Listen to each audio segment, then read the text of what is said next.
Donc ce Q7 est très important pour la gamme Audi.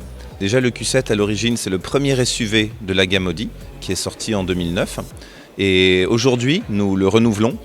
Maintenant le Q7 est le véhicule le plus technologique, le plus spacieux et le plus luxueux de la gamme Audi. Donc plus de technologie comme par exemple le nouvel MMI Touch. C'est un double écran tactile qui permet de gérer l'intégralité des commandes de votre véhicule et qui a comme spécificité d'avoir un retour haptique, c'est-à-dire un faible courant électrique passe à travers l'écran tactile et quand vous appuyez dessus, vous avez l'impression d'appuyer sur un véritable bouton avec un petit signal sonore qui vous donne une sensation vraiment de douceur, de premium et d'appuyer sur un bouton au lieu d'une simple dalle froide.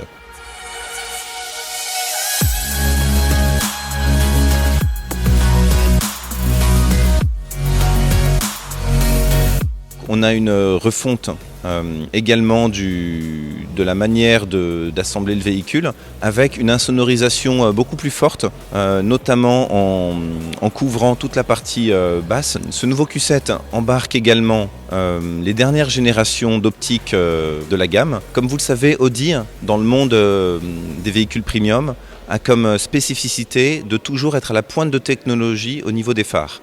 Donc aujourd'hui, nous avons deux technologies de phares sur cet Audi Q7, les Matrix LED et les nouveaux lasers. Les phares éclairent jusqu'à 600 mètres avec des lasers LED, un peu plus de la moitié d'un kilomètre, et surtout qui sont intelligents. Donc si vous avez une voiture qui arrive en face ou qui vous double, automatiquement les capteurs du véhicule vont le détecter et arrêter certains LED, certains lasers du phare pour que ça n'éblouisse pas le conducteur mais que ça continue d'éclairer sur les côtés.